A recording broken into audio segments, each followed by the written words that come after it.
Hey everyone, as you're probably aware, I've been attempting to get back on schedule where I release a new episode every weekend, so I'm a little late with this one. It's now Monday, but better late than never, as they say. Originally, this was going to be an episode about the results of a recent Gallup poll having to do with what Americans believe about God and the origins of man, what percentage believe we were created as fully formed humans by God in his image somewhere between 6 to 10,000 years ago, so young Earth creationists, versus what percentage actually believe in or accept evolution. I, of course, am of the latter camp.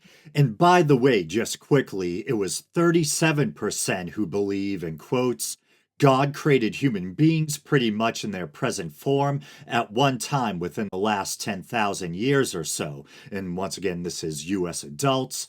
And then 24% believe human beings have developed over millions of years from less advanced forms of life, but God had no part in this process. And then in the middle, you have 34% who believe human beings have developed over millions of years from less advanced forms of life, but God guided this process. So I guess in a way I did still cover the topic. But anyway, that was going to be the topic of the episode. But then just a little bit ago, I stumbled across this story on Twitter or X.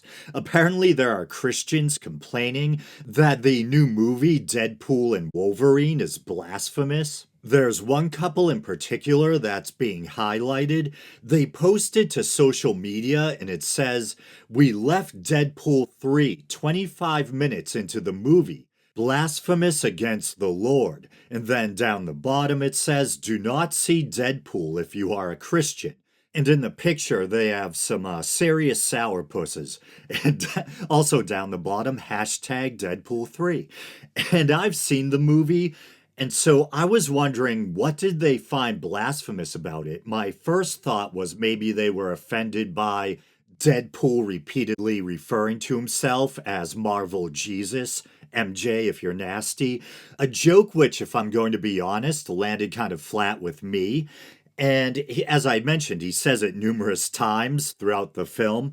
And don't get me wrong, it's not because I found it blasphemous or insulting.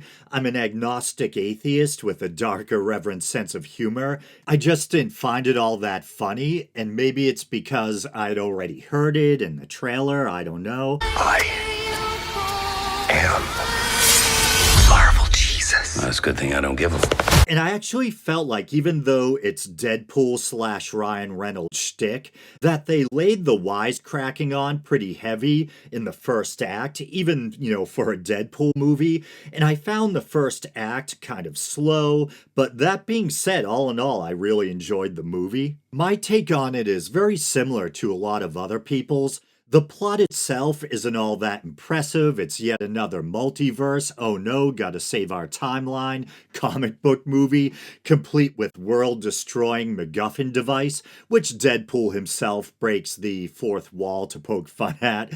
But the cameos and the chemistry between Ryan Reynolds and Hugh Jackman, are incredible. And for me, it's really the final act that kind of saves the film, so to speak, if it needed saving.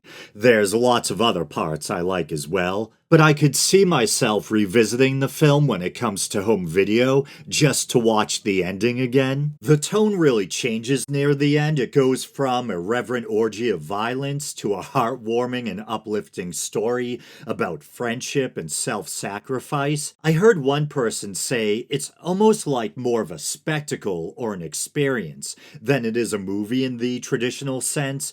You forgive the thin plot and just enjoy the ride and all the wow moments and unexpected cameos, and once again, the genuine, heartfelt ending. But anyway, to get back on track, I was trying to figure out what was in the film that they might have considered blasphemous, and they cite the 25-minute mark.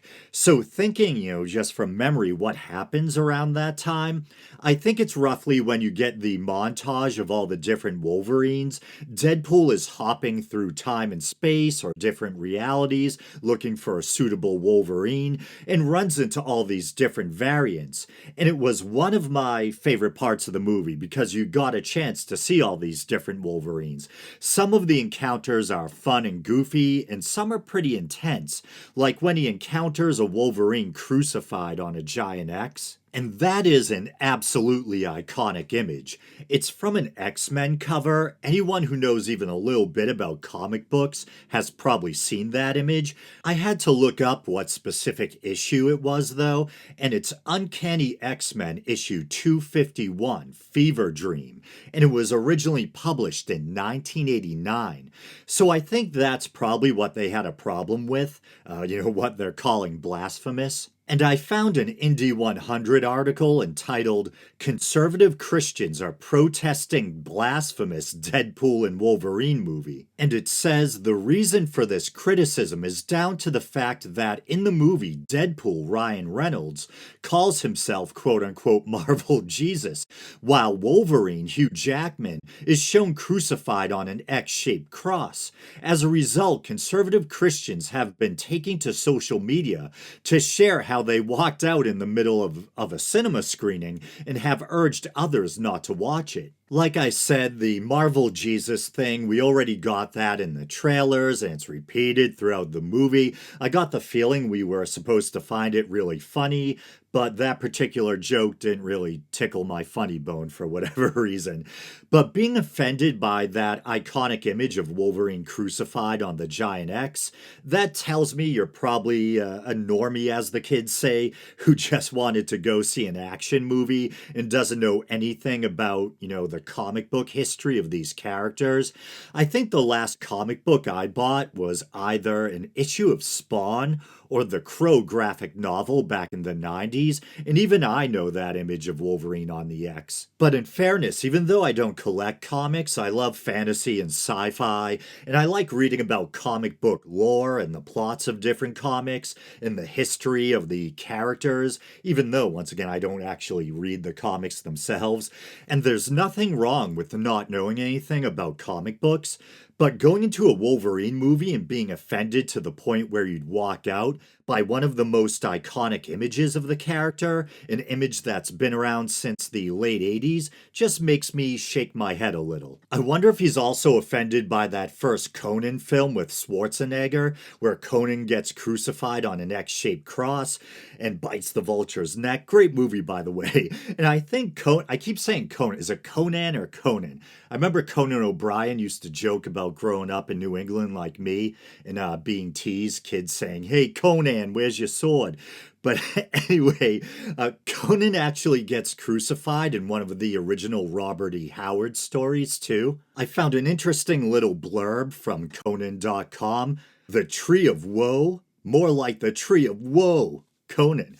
In Howard's tale, Conan is crucified in the desert, left to perish under the scorching sun.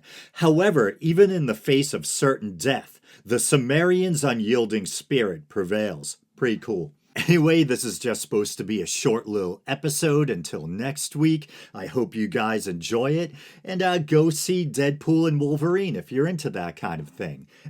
I don't think it's blasphemous, but maybe it is. I just don't care. I don't know.